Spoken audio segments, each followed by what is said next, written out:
Sveiki Vakarų Ekspreso YouTube kanalo žiūrovai. Šį kartą su jumis sveikinamės iš Klaipėdos miesto simbolio, iš burlaivio Meridianas restorano. Vakarų Ekspresas skaičiuoja 35 gyvavimo metus ir taip pat laiko save miesto dalimi, miesto istorija, bet mieste įdomu ne tik istorija ir praeitis, bei dabartis, bet ir ateitis. Tai ir visada įdomu diskutuoti su vizionieriais apie tai, koks miestas gali būti vėliau. Tai šiandien irgi sukvietėme svečius į tokią diskusiją ir pirmiausia noriu pristatyti šios diskusijos dalyvius. Tai pirma, Arvydas Vaitkus, Klaipėdos meras. Sveiki. Sveiki, merė. Klaipėdos laisvosios ekonominės zonos valdymo bendrovės vadovas Eimantas Kiuduvas. Sveiki. Sveiki. Verslininkė, tarybos narė, Klaipėdos viešbučių ir restoranų asociacijos narė Aušra Pacevičiūtė. Sveiki. Diena. Klaipėdos valstybinio jūrų uosto direkcijos vadovas Algis Latakas. Sveiki, Vakarų Ekspreso gerbėjai, su šventėmis. Ir įmonių grupės Tema Group atstovas Nerijus Tilindis. Taip, labadiena. Sveiki. Tai pirmas klausimas, kurį norėčiau užduoti visiems, yra tas pats, kurį norėčiau užduoti visiems diskusijos dalyviams. Tai aš norėčiau, kad kiekvienas iš jūsų trumpai pasidalintų su savo vizija, kokia Klaipėda gali būti po 20 arba 30 metų. Tai, merė, kaip jūs matote?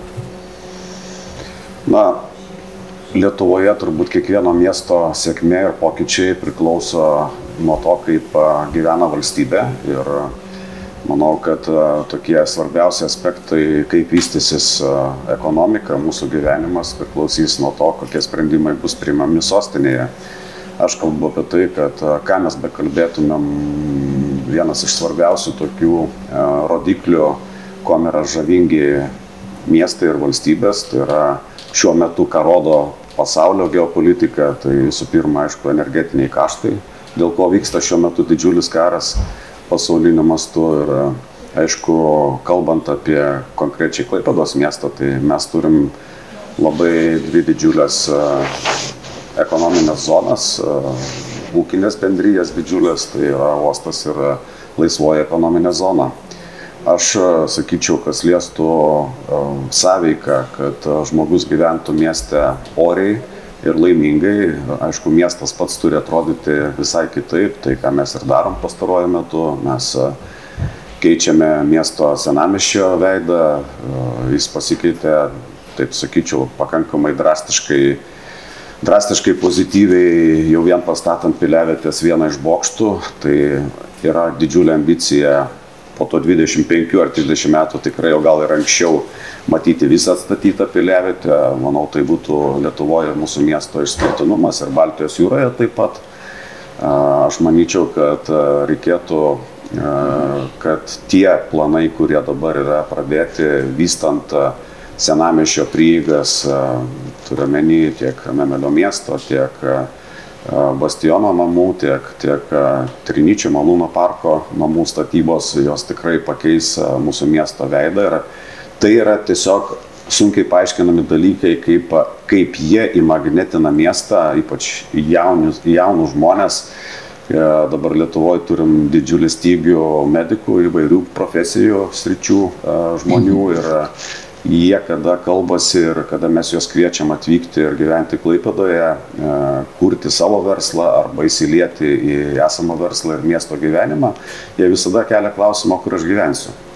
Ir čia mes turime žavesį, kurio turbūt neturi niekas mūsų valstybėje, neturbūt, o tiksliai, mes turim pajūrį, mes turim smiltynę ir aišku Dangės upę, kurios sutvarkymą matome kaip pramogų zona, rekreacinė zona, gyvenamųjų namų zona ir jokių būdų ne pramonė.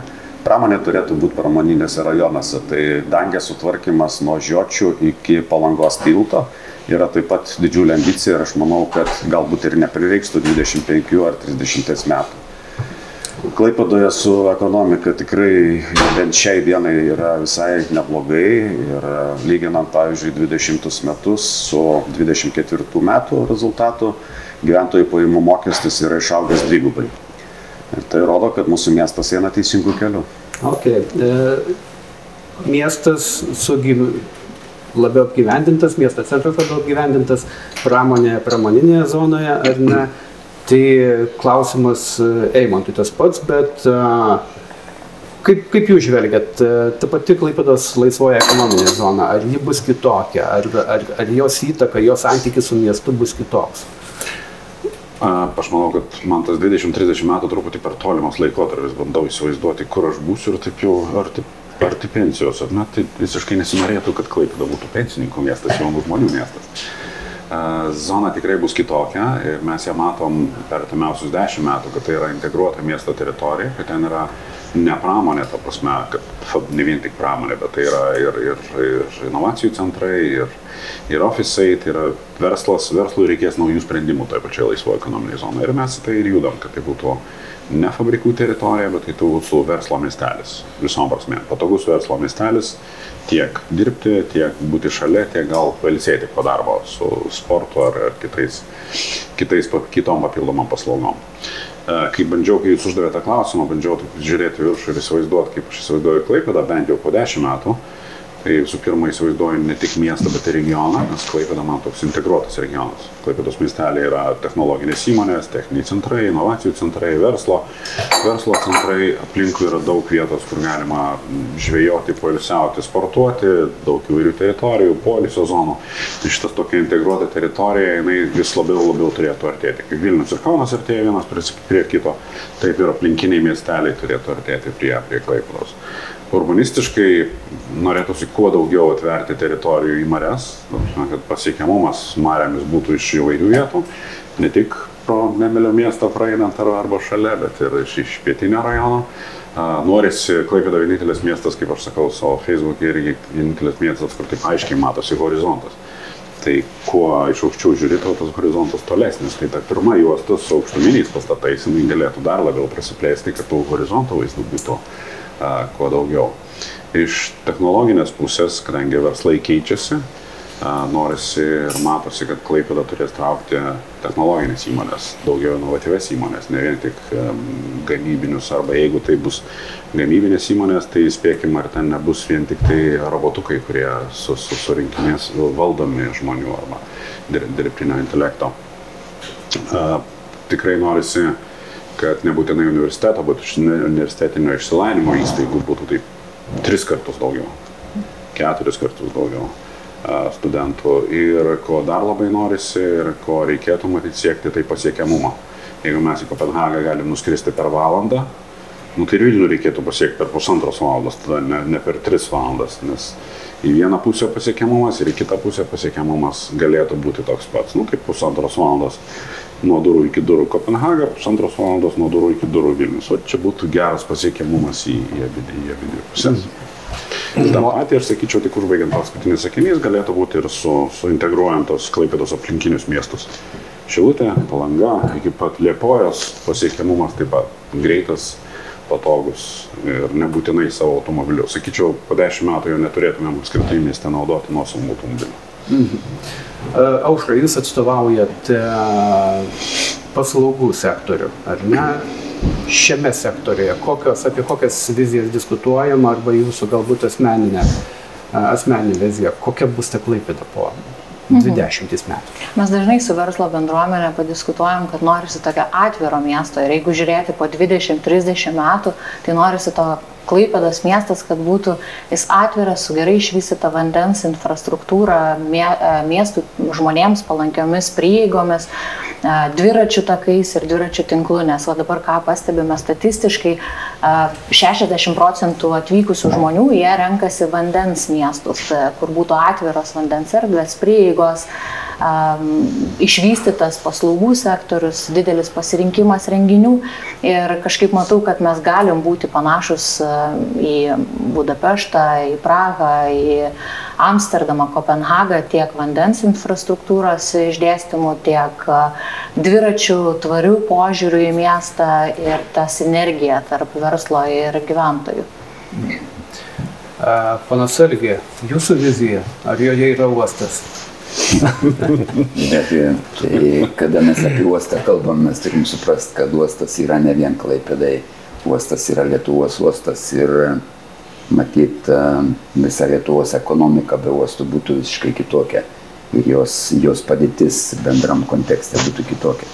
Bet jūsų klausimas, Valdai, yra labai atviras ir matyt, aš atsakydamas į jį skaidyčiau į 3 dalis. Tai yra pirma dalis, kokią šiandien žiūrint Klaipėdos vystymasi, kokią aš ją matyčiau po 20 ar 30 metų. Antra dalis, kokią aš ją norėčiau matyti.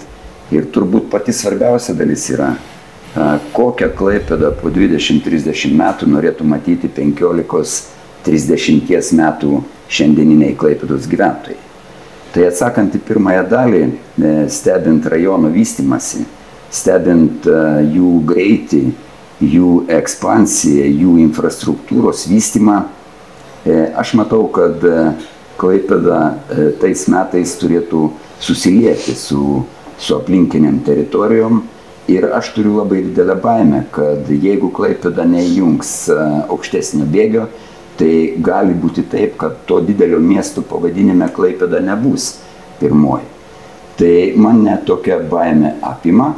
Aš tada žiūriu ir matau, kad Klaipėda gali būti kažkoks modelis Los Andželo, kur Santa Monika nors yra ant pakrantės, ant vandenino, bet nėra miesto centras. Taip, kad man kyla tokios dvejonės. Kokį aš norėčiau matyti miestą? Tai miestą, aišku, po tiek laiko su labai aiškia savo kryptim, labai aiškiu savo identitetu, labai aiškiu savo veidu. Ir aš matyčiau Klaipėdą kaip laisvės miestą. Miestą, kur yra viskas lengviau. Lengviau įsikurti, lengviau dirbti, lengviau gyventi. Tai turėtų būti miestas su labai aiškiai išskirta tam tikra architektūra. Nebijočiau pasakyti, kad turėtų būti tam tikras ir galbūt dangoraižių kvartalas. Turėtų būti atskiros aiškios zonos, kur yra prekyba, kur yra administracinis centras, kur yra sporto, kur yra mokslo, kur yra poilsio. Ir aš manau, kad visas šitas prielaidas Klaipėda tikrai turi. Tai yra išskirtinumas ir jinai tą gali padaryti.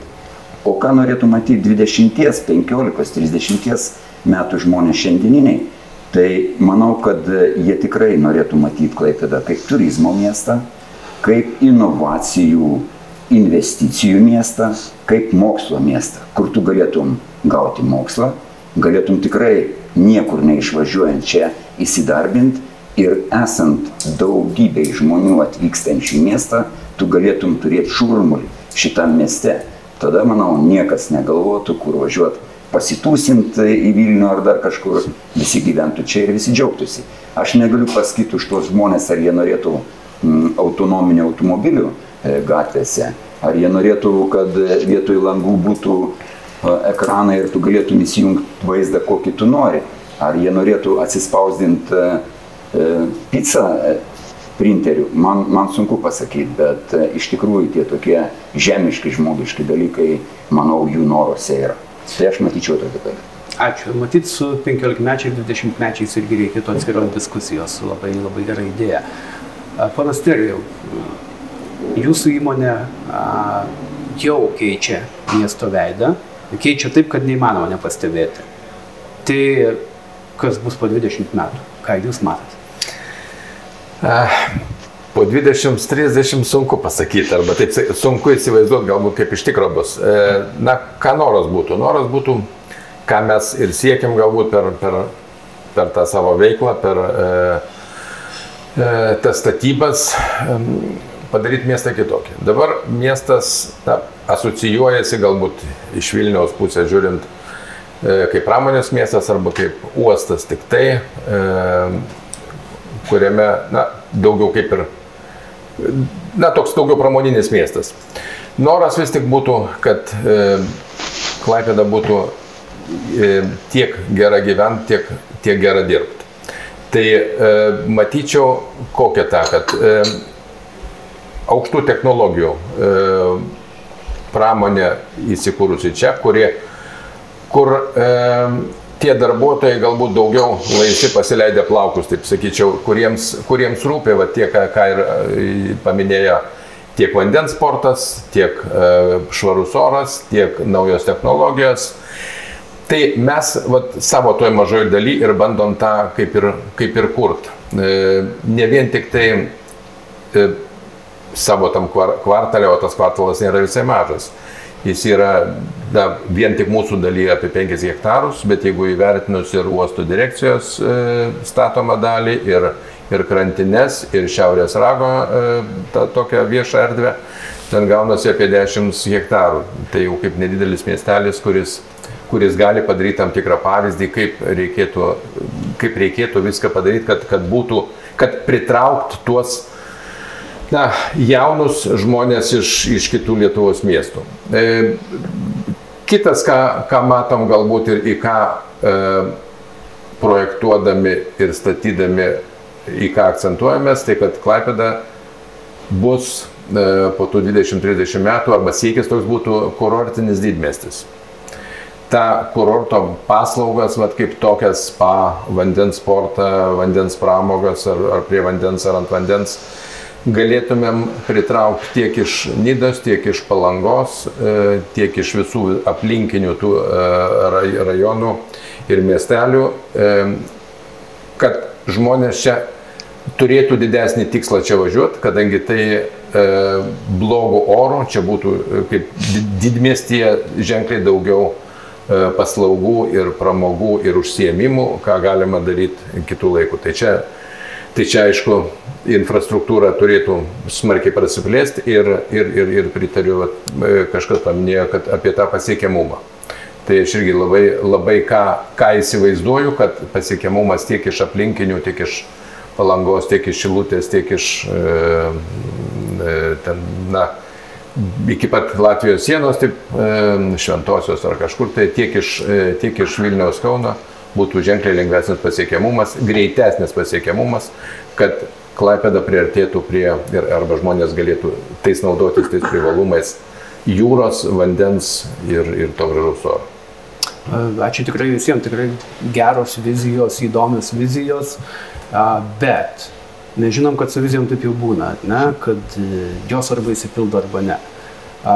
Kiekvieno iš jūsų dabar norėčiau paprašyti, vis tiek atstovaujat gana skirtingas rytis, ir iš tos pozicijos žvelgiant, meras matyti iš administracinės pusės labiau. Turit viziją, ar ne? Gana aiškia. Gyventojai palei upę, miestas, istoriniai objektai, kai kurie atstatyti. Norėčiau, kad įvardintumėt po vieną veiksnį. Vienas veiksnys, kuris labai padeda tos vizijos siekti, ir vienas, kuris labai trukdo. Ar įmanoma tai? Po vieną tai tikrai vardinti būtų labai neteisinga. Arba sakykit svarbiausias. Būtų labai neteisinga, aišku, aš pasakysiu keletą svarbiausių dalykų. Tai labai liūdna, kad buvusi valdžia Lietuvos tiesiog į mūsų miestą žiūrėjo, kaip ir čia buvo ką tik pasakyta, kaip į kokį pramoninį daiktą, kuris turi štampuoti pinigus į valstybės biudžetą. Aš kalbu ir apie labai svarbės sritis, tai yra uosto vystimas ir uosto reikšmę. Aš kalbu apie energetinį epicentrą, aš kalbu apie tai, kad mes turim užtikrinti šaliai karinį mobilumą. Tačiau požiūris į miestą, ypač vystant jo infrastruktūrą, buvo tiesiog niekinis. Labai liūdna. Tai aš manyčiau, kad jeigu mes norime gyventinti savo vizijas, turi būti nacionaliniu mastu darna ir sutarimas. Tai kas pavyksta šiandieną, tikrai pirmos dienos dar dirbant naujai vyriausybei, tas pavyksta mums. Mes gavom daugiau lėšų keliams kaip pavyzdys ir aš galbūt čia nevardinsiu plačiau, bet pasakysiu, kad ypatingai svarbu yra mūsų visai valstybė ir Klaipėdos miestas tikrai kaip vienas svarbiausių miestų Lietuvoje, strateginė prasme, nes išvardinau strateginės sritis. Tai labai svarbu yra taip, kaip vystysis toliau geopolitika. Čia yra vienas didžiausių tokių įtakojančių veiksnių mūsų gyvenime. Ir aš manyčiau, kad reikėtų, kalbant jau apie patį miestą ir miestiečius, kad mes dabar didindami savo vieningumą, nepaslaptis buvo laikotarpis, kada lezas kažkaip daugiau savo, uostas savo. Dabar turiu didžiulį siekį, kad jokių tvorų, jokių pertvarų neliktų, būtų kuo daugiau verslas vieningas, tam yra asocijuotos struktūros. Galbūt, kalbant apie miestą ir jo potencialą, vėlgi atliepiant į tai, ką sakė pasisakantis asmenys, na, žiūrėkit, šiais metais dėl geopolitikos neįvyks pasaulio senjoro krepšinio čempionatas. Būtų atvažiavę virš 1000 žmonių, čia tokie skaičiai buvo įvardinti organizatorių. Ko išsigando nuolatinio kartojimo, kad čia tuoj pat rytoj, vos ne rytoj įvyks karas. Tai mes tai vietoj politiką turėtumėm labai gerai paskaičiuoti prieš pasakant ir vertinti tikrai visas aplinkybės. Aišku, visada būna ir tos grėsmės, bet galbūt paradoksalu, kad toks miestas, apie kurį mes kalbam, ne tik apie pramoninį, bet ir kurortinį, su gražiu išpuoštu senamiesčiu. Tačiau dar vienas iššūkis, kolegiai sakau, kitais metais atvyks 1000 radiologų iš viso pasaulio. Ir čia atsiranda klausimas, kur pas mus viešbučių potencialas, ar mes jų turėsim. Praeitų metų pavyzdys, kada šalies vadovai paprašė rezervuoti viešbučių pagalbos, tai galiu pasakyti, vietų nebuvo iki pat naujų metų, nors kreipinys buvo rugsėjo mėnesį. Tai mes per 35 metus neturim iki šios dienos gero spa. Neturime pasaulinių brandų, tokių, kokių norėtųsi turėti. Vyksta dėrybos dabar su vienu iš pasaulinių brandų dėl naujo viešbučių komplekso statybos, galbūt ir su geriausiu spa, kaip jie įvardino Baltijos jūroje. Tai tų veiksmų yra labai daug. Kokius reikėtų, vieną įvardinti būtų tikrai nepavykę. Gerai, supratau, ačiū už atsakymą. Eimantai, jums galbūt lengviau, robotukai turi ateiti aukštos technologijos, kas jie čia gali padėti atvesti arba kas užkirstų jums. Ir jūs manote, kad tai lengviau, ar ne? Gal lengviau su kalbami? Iš tikrųjų, ir lengviau, ir sunkiau. Dabar, kadangi mano darbas daugiausiai susijęs su investicijų traukimu, tai jis labai keičiasi. Ir jis keičiasi ta prasme, kad nebeišeina, mes nebeturim žmonių pakankamai. Ir mes esam brangesni, pavyzdžiui, negu dauguma aplinkinių šalių. Esam brangesni negu Lenkai, esam brangesni negu Latvijai, tai reiškia, jau kaštų faktoriaus nėra, žmonių kokybės nėra, yra efektyvumas ir tada sekantis žingsnis, kurį reikės žengti ypač Klaipėdai, tai yra ekosistemos kūrimas. Ką aš turiu omeny? Jeigu imsiu Odinsės, pavyzdžiui, jeigu jie nori pas save, jie jau nenori, jie jau daro, jau 10 metų daro robotizacijos centrą, tai reiškia, jie kūrė visą infrastruktūrą. Miestas investavo į uždarą baseiną, kuriame yra dronų bandymo centriukas. Tai yra, kad neįtakotų oro srovės, pirmieji startuoliai turi tenai galimybę išsibandyti tuos dronus. Baseinas neplaukimui, o dronams bandyti. Yra atviras oro uostas, kuriame jie tą patį daro. Yra mokslo technologijų parkas, kuriame pusė jų veiklos yra susijęs su dronų gamyba, akceleracija. Yra universiteto fakultetas, kuriame yra specialybės, kurios ruošiamos tiem, kurie investuoja šį sritį. Visą tai neatsirado savaime, jau tai neatsiranda savaime. Tai yra reguliuojamas procesas, kuris jame dalyvauja tiek valstybė ir miestas. Ir tokia specializacija investicijų pritraukime arba ekosistemos kūrimas, jinai bus būtina. Tai norint įgyvendinti tą mūsų viziją, kur mes kalbam, inovatyvūs jauni profesionalai, kurie čia gyventų. Inovacijos ir investicijų pritraukimas teks kurti tokias ekosistemas, kad po 10 metų turėtumėm tai, ką mes kalbam, nes turės ateiti naujos įmonės, nauji verslai ir norim prisikviesti matyti žmonės ne tik iš aplinkinių regionų, bet iš Amsterdamo, kad jie čia gyventų, ne tik atvažiuotų, išvažiuotų, bet kad ir gyventų. Ir tada, sakyčiau, jeigu leistumėt, antras svarbus veiksmys, ką meras minėjo, Klaipėdos komanda, mes tą galim pasiekti kartu. Čia neišeis kažkam atskirai imti vienam ir padaryti, tai yra bendras darbas. Ir Klaipėda, matyti, yra vienas iš tų miestų, kuris turi save 2-3 intensyviau pardavinėti. Vilnius ir Kaunas, aš jau vadinu tai vienu miestu, tik dar nesugalvojau pavadinimo, nes jie tokie vieno šalia kito. Vadinkime elektrėnais. Bet žinia apie juos klinda šiek tiek natūraliai, nors jie irgi investuoja į marketingą. Klaipėdai teks daryti šuolį šitam ir pardavinėti save intensyviai, norint, kad ta žinia apie tai, kas čia turi būti, ką mes kviečiam ir dėl ko kviečiam, kad jinai sklistų taip, kaip mes norėtume. Ačiū. Aušra, jūsų buvo vizija pilnas miestas, klestintis miestas. Nuskambėjo viena mintis, kad galbūt ir trūksta kažko, gali būti kaip koja kišantis veiksnys. O kaip jūsų požiūrį, kas labiausiai trukdytų jūsų vizijai įsipildyti ir kas labiausiai padėtų? Aš manyčiau, kaip rinkodaristė, tai manyčiau, kad, kaip kolega minėjo, tikrai Klaipėdos miestui trūksta to identiteto, vientiso identiteto. Tai tikrai manau, kad bendra strategija, bendras planas tarp verslo, tarp visuomeninių organizacijų, tarp valdžios institucijų, kaip tą mūsų turim labai puikų identitetą, kurį ar ne Klaipėdos miesto, kurį pasitvirtinome, kaip įveiklinti jį, kaip integruoti į mūsų komunikaciją bendrai visų, kad būtų matomi. Nes dabar, ką matome, tai tikrai statistiškai daugelis turistų važiuoja, renkasi apsigyventi 2-3 dienas Palangoje, Nidoje, o Klaipėdoje tarsi tampa toks pravažiuojantis miestas. Tai jeigu turėtumėm vieningą, remiantis Go Vilnius praktiką ir įvairiomis komunikacijos kryptimis, to tikrai galime lengviau pasiekti.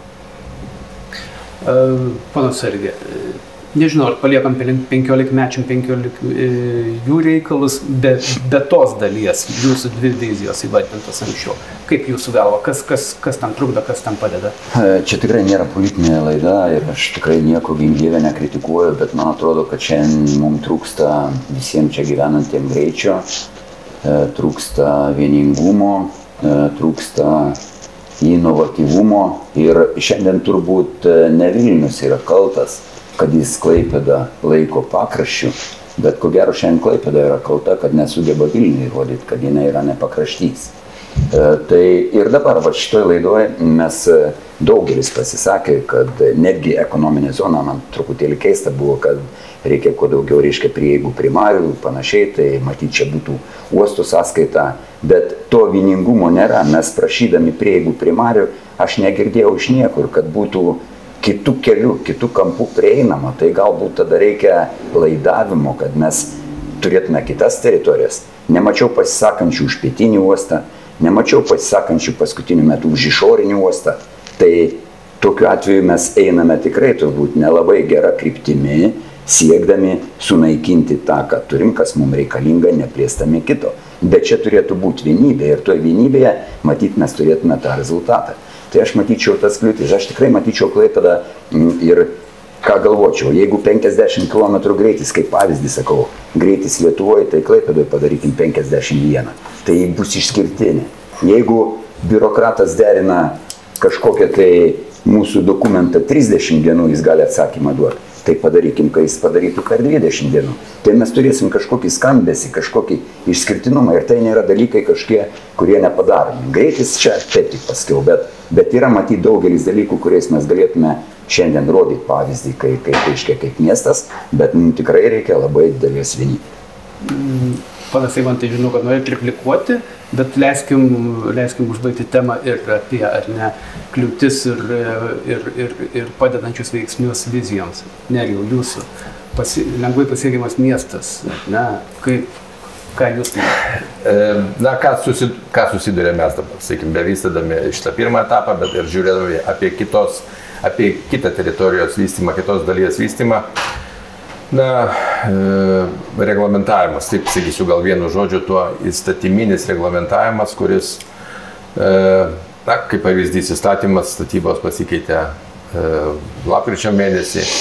Šiandien niekas daug kas nežino, kaip jis turi veikti ir kaip reiktų traktuoti tam tikrus įstatymo straipsnius.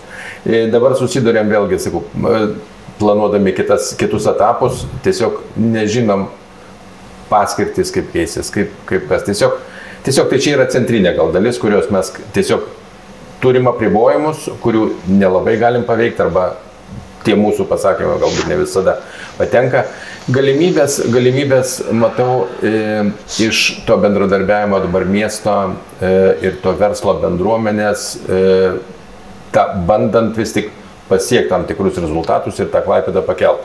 Gal ne visai sutiksiu su Algiu, kad ne viskas gerai daroma, bet reiktų galbūt tą garsiau sakyti, arba kokie mūsų yra siekiai. Kadangi net mūsų kolektyve, kaip sakyt, ką turim, bet irgi, jeigu vienas kažkuris tai ar keli nežino bendros idėjos, tai realiai ta idėja kaip ir žlunga. Tai būtų toks galbūt noras ir palinkėjimas daugiau to viešinimo, tų bendrų tikslų, kaip tą miestą pakelt į tą aukštesnį lygmenį. Tada kalbant ir apie tą patį uosto, ar uosto plėtras, ar apie, nes kai kurios dabar temos yra tabu, dar nuo ankstesnių, kaip sakyt, laikų, tai, bet jas reikėtų vėl galbūt atgražinti ir tada viskas bus gerai. Tada visi dirbs į tą pusę. Tai prieš paskutinį klausimą, tik tais Eimantas prašė replikos trumpai. Aš labai trumpai. Aš buvau labai didelis išorinio uosto šalininkas ir mano motivacija pagrindė buvo, kad jeigu jūs uostas plečiasi ten, jūs gali atiduoti kai kurios įėjimus į teritoriją čia mariose. Tik tiek, bet žinoma, ne dabartinio verslo, ne dabartinio sąskaito. Gerai, po paskutinį klausimą šitoje diskusijoje, tai ta pačia tvarka. Merui klausimas apie aukštą pridėtinę vertę kuriančias darbo vietas, ar ne, apie jų pritraukimą į Klaipėdą. Ar jų yra pakankamai, ar jų reikia pritraukti, ar kaip Eimantas sakė, kad gal iš Amsterdamo, galim pakonkuruoti su Amsterdamo. Yra tokia tikimybė, galimybė? Na, čia turbūt toks siauresnis klausimas ir jis labiau tiktų būtent laisvoje ekonominėje zonoje arba uosto atstovams dėl aukštos pridėtinės vertės, kūrybinių tų galių ir žmonių pritraukimo. Aš sakyčiau, šiandieną tikrai pritariu pasisakančių prelegentų mintims apie tai, ne tik, kad pritariu, mes tą darbą darom. Taip, Klaipėdą reikia viešinti ir gerąją prasme pardavinėti būtent mūsų miesto didžiausius prioritetus, bet vėlgi paskutiniai 2 metai, ir man pirmieji 2 metai mero pozicijoje, tik 2 metai keičiant miestą patį, jis tikrai įgyja naują progresą. Ir gaila, kad vis dėlto aš turiu lyginti miestus, nes jeigu mes norim kalbėti apie Klaipėdą, turi būti kitas požiūris ir centrinės valdžios į šį miestą, priešingų atveju ne mūsų finansais pasiekti šito miesto sutvarkymo visus elementus, gatves, privažiavimus prie to paties uosto, lezo, be šito viso niekas nesivystys. Ir tai daryti tik miesto sąskaita yra tikrai nesąžininga. Aš manyčiau, kad būtent pastarųjų 2 metų kartu su kolegė dirbant ir kitais tarybos nariais mes esam priėmę labai daug gerų pozityvių sprendimų ir ypač šventinis maratonas, kuris plečia savo apimtis įvairiom šventėm, pritraukia turistus ir noriu pasakyti, replikuoti į tokį pastebėjimą, kad pro Klaipėdą yra pravažiuojama. Praeitų metų eigoje aš išgirdau statistinius duomenis, rašė vienas iš spaudos leidinių, kad Klaipėda tapo 3. miestu labiausiai lankomų Lietuvos turistų. Ir tai įtakojo tai, kad Klaipėdoje infrastruktūra, viešbučiai, maistas yra pigiau negu kaiminėse kurortuose, kurie lenkia, tai yra Palanga ir Nida. Ir tai buvo mano nuostabai, pavyzdžiui, ne Druskininkai arba Birštonas, tai buvo Klaipėda. Tai mes tą perspektyvą turim. Ją tiesiog dabar, kad ją padaryti tokią, kad tikrai būtų didelis traukos objektas, mūsų miestas, visos sąlygos mums to leidžia. Tam reikalingas įdirbis. Šiais metais turbūt dar vienas toks naujas reiškinys, tai jūrų šventę mes turėsim, jūros šventę turėsim visai kitokią. Tai mes prisitraukėme Formulę 1, kuri atvyks ir pravažiuos Klaipėdos miesto gatvėmis. Ir pavyzdžiui, aš galiu pasakyti, už santykinai tikrai nedidelę sumą. Žiūrėjau pasiekiamumą pasaulio mastu, apie 211 milijonų pasaulio gyventojų pasižiūrė naujos trasos, kurį išbando Red Bull komanda. Kaip sakiau, radiologų konferencija, 1000 žmonių radiologų iš viso pasaulio, medicininis turizmas Klaipėdoje pradėjo augti. Tai mes turim visi toj vietoj suremti pečius ir kolegė, kuri dirba viešbučių ir restoranų asociuotoje struktūroje, tai aš labai dėkingas jiems, kad mes įsivedėm pagalvės mokestį, už tos pinigėlius mes galim pritraukti naujus renginius ir, pavyzdžiui, tradicija tapo jau 3 metai iš eilės Formulė 2 ant vandens, taip pat pritraukia didžiulius turistų srautus. Tai turistinis potencialas, kuris parodo žmonėms, kad yra toks miestas Klaipėda, didelė bėda pasiekiamumas, tą galiu pripažinti ir Palangos oro uostas kaip ir džiaugiasi savo rezultatais augančiais, bet kodėl šio regiono miestas, Klaipėdos miestas ir miesteliai turi savais pinigais prisitraukinėti kada mes mokam, atrodo normalu, mokam didžiulius pinigus iš šalies biudžeto. Tai tokiu siekiu aš turėsiu kalbėdamas tiek su susisiekimo ministerija, tiek su vyriausybė, tiek su parlamento nariais. O taip tokiu būdu mes galim savo kraštą, o šitą kraštą, pajūrio kraštą padaryti labiau patrauklų. Aš netgi skaičiuočiau ne tai, kad 3 valandos, ir iš tikrųjų ne 3 valandos, priklauso dar nuo sezono, žiema arba vasara, tai mes turim visai kitus greičius greitkelyje, tai jie geležinkeliai, kurie žadėjo 17 metais, kad Klaipėda bus būtent pasiekiama. Eimantai, mes kartu dalyvavom idėją Lietuvai, reiškia, toj konferencijoje ir kalbėjom apie pasiekiamumą, tai 1,5 valandos dėja, aš tada sakiau ir geležinkelio vadovui, tai yra nerealus dalykas šiandieną Lietuvai, kad per 2-3 metus pasiekti tokį greitį, dėja traukinys važiuoja 4-5 valandas, autostradoje tenka sugaišti, niekas nebeskaičiuoja senai pasaulyje kilometrų, visi skaičiuoja valandas. Ir kada atskridus su nepigiom avialinijom, nes yra daug pažangių žmonių, kurie tikrai nesėda į tas pigias avialinijas, atskridus jiems į Kauną arba Vilnių. Čia sugaištama laiko apie 3,5 valandos iš Vilniaus į priekį ir atgal. Ką jie sako? 7 valandos mano gyvenimo. Darbo diena. Mano gyvenimo 7 valandos. Tai vat čia reikalingi didžiuliai įdirbiai, pastangos visos Klaipėdos miesto bendruomenės, keičiant situaciją, o miestą mes pakeisim. Jis jau dabar keičiasi ir net pažįstamai.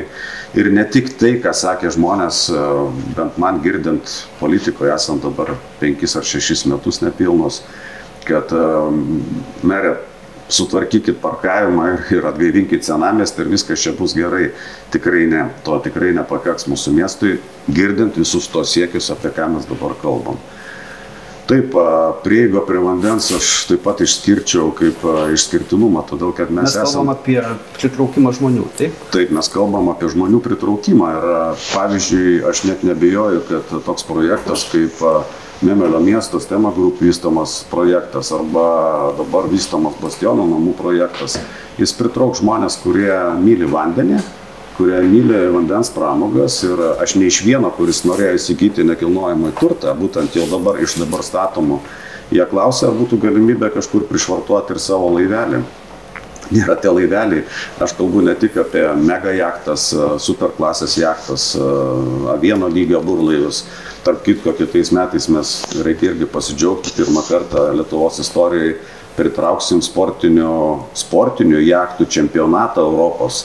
Ir jeigu mums sekančiais metais pavyks, dar sekančiais yra planuojamas pasaulio čempionato etapas, kur suplauks apie 60-90 sportinių jachtų. Tai va šitaip miestą reikėtų tikrai vystyti ir visada būtų miela išgirsti idėjas ir mintis, ką dar mes galim kartu kaip bendruomenė. Ne vienas žmogus, o bendruomenė gali pasiekti tų rezultatų, kurie visi nori. Gerai. Eimantai, jūsų mintis man viena labai patiko, nesenai viešai nuskambėjusi. Sakėt, kad siekiant tikslų, tiesa, ten buvo šiek tiek kitoks kontekstas, bet sakėt, kad siekiant tikslų mes neturim kito pasirinkimo, kaip elgtis taip, kaip elgėsi Izraelis, kurie turėjo labai mažai resursų, bet turėjo labai žmonės galvojančius. Ar galima taikyti tą Klaipėdai, siekiant ne tik Lietuvai, bet ir Klaipėdai, tą mintį? tą kontekstą, kur aš minėjau, kad Izraelis neturėjo kitos išeities. Izraelio žmonės, jeigu jie norėjo apsiginti, jeigu jie norėjo išgyventi, ne tik gerai gyventi, bet ir apskritai išgyventi, jie turėjo judėti daug greičiau. Tai ne tai, kad ten vietoj 20 km 21, bet tai dvigubai, trigubai. Ir 70 metais jie, jeigu aš teisingai atsimenu, buvo 3 milijonai gyventojų Izraelyje, bet tuo pat metu jie jau kūrė savo tanką Merkavą. Tai yra jau tuo metu prasidėjo kūryba. Ir tai jie neturėjo, kadangi nėra resursų, nėra labai žemės ūkio, tada natūraliai jie turi investuoti į technologinės įmonės, turi investuoti į inovacijas. Nes tokiu būdu šalis gali augti,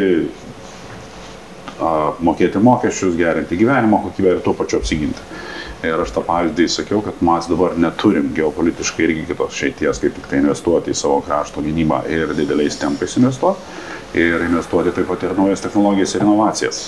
Mes dar psichologiškai nesam prispausti tiek, kiek turėtume būti prispausti, dar vis manom, kad turim kitas išeitis ir galim nebėgti dvigubai greičiau, bet aš manau, kad jau atėjo laikas, kai turėsim dvigubai greičiau bėgti, tiek norėdami gerinti savo gyvenimo kokybę, tiek išlaikyti ir kraštą lietuvišką, koks jis ir turėtų būti.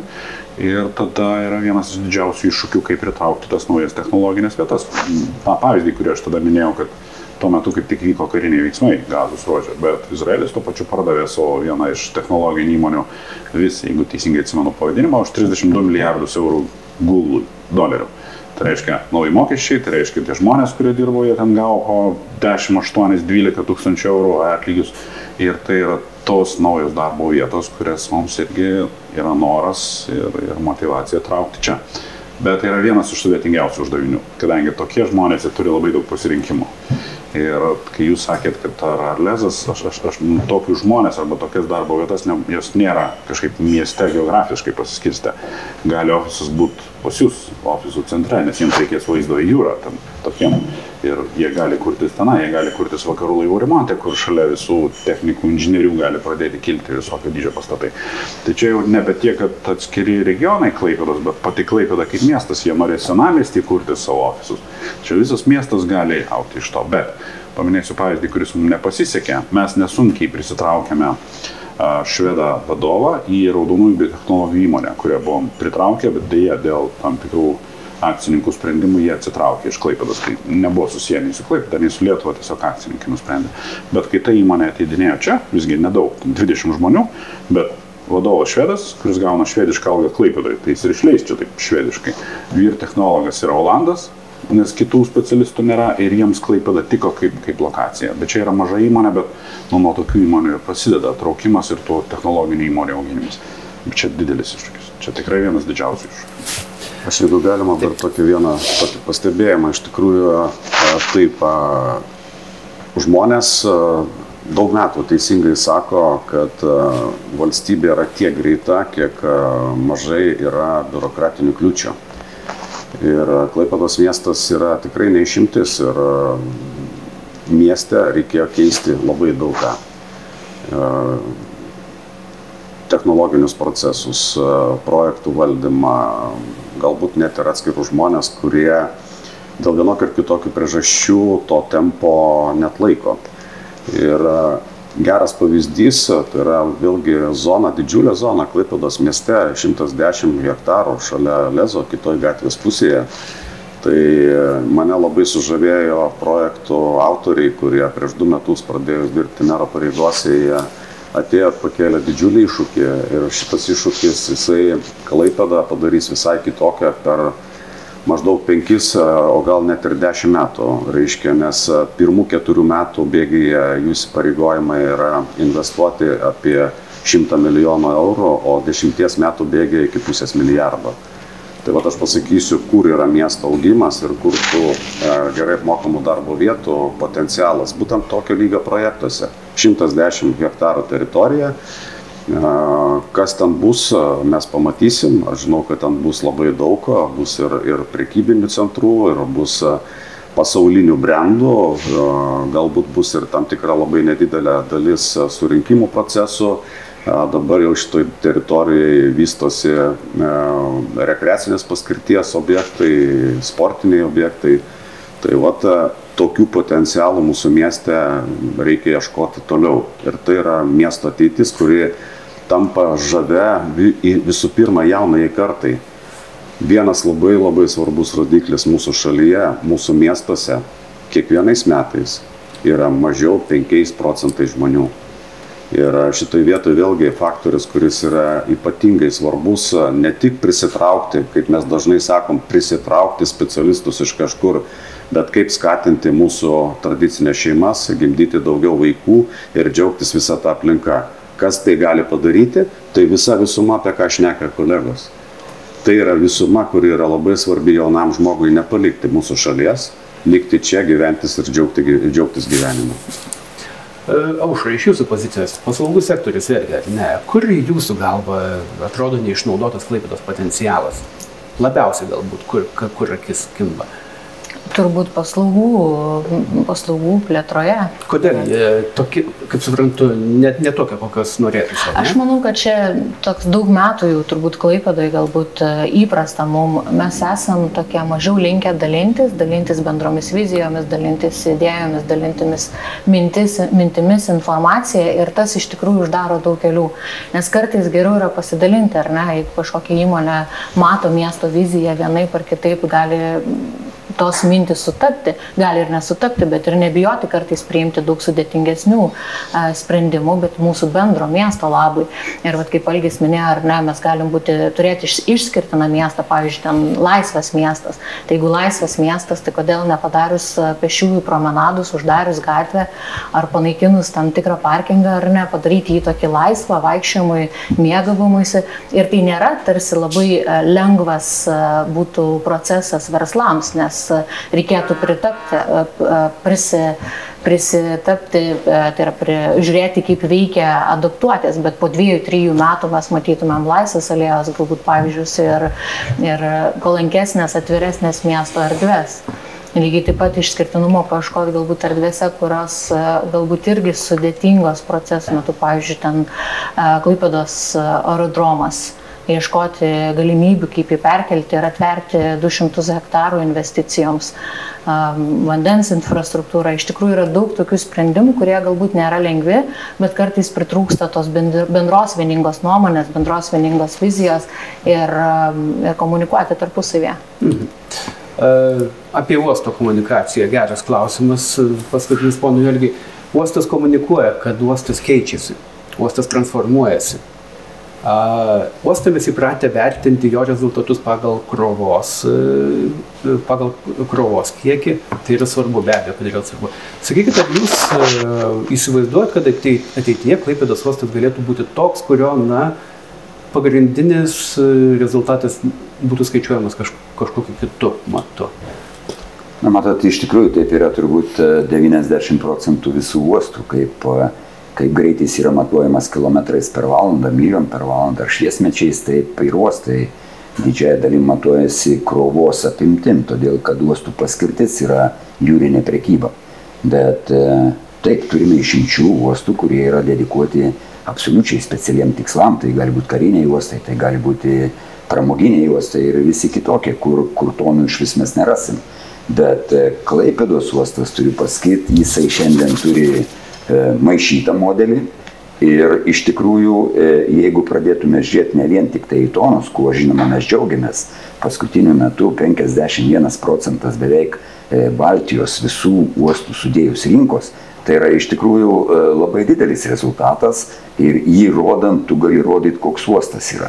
Bet Klaipėdoje mes šiandien turime absoliučiai ir kitų rodiklių, kurie rodo uostų pajėgumą, tai yra jūrinė visa pramonė, laivų statyba, netgi ne tik laivų remontas, bet ir laivų statyba ir tokių labai rimtų laivų, Vokietijos pakrančių apsaugai, kruiziniai laivybai statyba. Šiandien mes turime plėtrą kitos jūrinės inžinerijos, kaip vėjo parkų statybos. Šiandien į Klaipėdą atvyksta vis daugiau kruizinių laivų, tai reiškia turizmo skaičiai, laivų skaičiai. Šiandien Klaipėdos uostas savo prieigose turi, mes sakykime, 500, galbūt ar 350 galimybių pramoginiam laivam. Planuose yra dar daugiau tu turėti. Tai toliau matuojamas uostas ir darbo vietų sukūrimo. Ir daugybę mes tų rodiklių turime, kurie iš tikrųjų mūsų uostą daro labai patrauklų ir labai išskirtinį. Ir aš norėčiau pasakyti ir nenoriu aš čia atskirti miestų nuo uosto. Bet Klaipėda, kaip ir miestas, turi labai gerą pavyzdį. Šiandien Klaipėdos uostas, nebūdamas jokia sostinė, kaip mes turim Taliną, mes turim Rygą, Klaipėda šiandien lenkia šitos uostus labai labai stipriai. Tai yra pavyzdys, yra inovacijos, yra naujos kryptys, yra sklaida. Šiandien turbūt nebeatrasime uostų bendrijoje Europos, kas nežinotų Klaipėdos uostą. Tai tikrai yra tų dalykų, kuriuos reikia sugretinti ir bendrai turėti tą gerą rezultatą, bet tonos kažkiek tai tikrai išliks. Ačiū. Ir jau jums paskutinis klausimas ir klausimas apskritai šios diskusijos. mes kalbėjome apie žmonių pritraukimą, apie garsių prekinių ženklų pritraukimą. Man atrodo, pataisykite, jeigu aš klystu, kad jūsų įmonės vystomas Memelio miestas, jis panaikina tą kliūtį, kuri galbūt užkirsdavo kelią, ar ne? Tai nėra tinkamų biurų pastatų, nėra gero prabangaus būsto, jeigu Memelio miestas patenka į tą kategoriją. Tai ar tikrai jūs pašalinote tą kliūtį ir ar tikrai biurai ir būstai yra tokie, kurie gali pritraukti ir labai aukštą vertę kuriančius specialistus, žmonės apskritai ir verslus, garsius prekės ženklus? Tai po šitos visos diskusijos matau dvi dalis. Viena dalis tai ta pozityvas arba ta pozityvę dalį, kad mes teisingai viską darom, kad iš principo atliepiam tai, ko reikia. Kitą dalį matau mūsų nedadirbimą apie tą viešinimą, ką mes esam padarę. Tai galbūt iš tos pozityvios, kad mes pradėjom tuos biurų pastatą ir kiti biurų pastatai, kurie bus vėliau galbūt statomi, bet tas pirmasis yra kaip tik iš tos idėjos, kad kaip pritraukti aukštesnės kvalifikacijos darbuotojus, kurie pripratę prie tam tikrų jau kokybės standartų ir ko Klaipėdoje nebuvo. Tai mūsų tas pastatas kol kas vienintelis bus Klaipėdoje, kuris turi BREEAM sertifikatą, kuris kaip ir reglamentuoja ir, sakykim, dabar ar Vilniuje, Vilniuje galbūt pagrinde, užsienio kompanijos nesirenka arba neteina į tuos pastatus, kurie neturi BREEAM sertifikato. Tai tiesiog mes bandom tą prastumimo būdų, kad mes turėtumėm ką pasigirti ir pasakyti, kad ar tas, kas į Lezą atvažiuos, ar tas, kas gydytojai, ar ten kažkokių technologijų, ar tie radiologai, ar kažkokia tai konferencija, kad jie turi kažkur tai įsikurti, ar ilgam, ar trumpam. Tai čia iš tos. Ir ta mūsų kryptis kaip tik ir yra ir toliau tokius pat pastatus arba tuos biurus statyti pačios aukščiausios arba tos su tom tendencijom, kurios bus perspektyvoje, ką visas pasaulis daro. Tas pats ir su gyvenamaisiais būstais, kurios dalis mūsų yra jų kaip ir pardavimui, dalis yra nuomai. Skirta kaip tik tiem pritraukti galbūt tiem specialistam, kurie atvažiuoja trumpalaikiam, tam metam, 2 metam pagal kontraktą ir kurie nori gyventi saugioj ir geroj vietoj prie vandens. Iš dar trečios pusės, tai teritorijoje pas mus yra numatytas ir viešbučio pastatas ir kaip tik vyko ir tebe vyksta dėrybos irgi su tinklais, ženkliais tinklais. Tik ieškom investuotojų, kas prisidėtų prie šitą. Tai tiesiog sakau, gal tas, kaip ir sakau, trūkumas galbūt, kad mes ne visai galbūt paviešinam, tai pasižadu pas jūs visus galbūt irgi pasikreipti ir tą pranešti, arba taip sakant ir viešai paviešinti, kad tuos mūsų planus visi žinotų ir galbūt, kad tai Klaipėda mes bandom tą daryti tiesiog intuityviai galbūt, bet pagal tam tikrą planą, kurį susidarėm jau senai, bet ir jį vykdom. Tai pozityvumo matau daug ir galimybių matau daug. Tai ir tiem tų specialistų pritraukimui ir turistų pritraukimui mes esam tą viską nusimatę. Tai bent jau mūsų bus tas pirmasis pilotinis galbūt projektas, arba taip jau jisai įsigyvendina ir jau rudenį turėtų viskas, pirmas etapas būti kaip ir baigtas. Tai tuom ir bandysim ir toliau eiti. Tai čia, jeigu galima truputį, Aušra ir Nerijus tokį bendrą kontekstą kaip ir suvardino nauja gera alėja, taip, tai sinergija projekto savininkų ir miesto. Mes gavom prieš kelias savaitės projektą ir tokią promenadą, Aušra, visų klaipėdiečių labui. Miestas yra pasiruošęs jau šiais metais investuoti, ruošiam dokumentus tam, kad gauti rangovą ir sutvarkyti nuo Pilies tilto iki Šiaurinio rago, tai kad jūsų ofiso darbuotojai ir žmonės, kurie ten apsigyvens ar trumpam ar ilgam, matytų nuostabų gražų vaizdą į vandenį, į marias ir į Dangės upę. O aš supratau šitos diskusijos metu, kad trūksta labai viešinimo kai kuriom idėjom. Tai tikrai Vakarų ekspresas tą pažada, būtent su šitos diskusijos įrašu, su papildoma galbūt informacija, nes čia begalė daug naujų idėjų nuskambėjo. Tai aš labai dėkoju visiems, kad jūs taip atsivėrėt, tiek daug papasakot, tiek dalinate savo požiūrių, savo nuomonę. Ne tik nuomonę, bet ir, sakysim, visiškai tokių pagrįstų ir įgyvendinamų idėjų. Tai reikia matyti visiems palinkėti, kad kuo daugiau jų taptų realybė ir kad Klaipėdai nuo to būtų tik tais geriau. Tai ačiū labai visiems, kad skirėte laiko ir kad atėjote. Ačiū.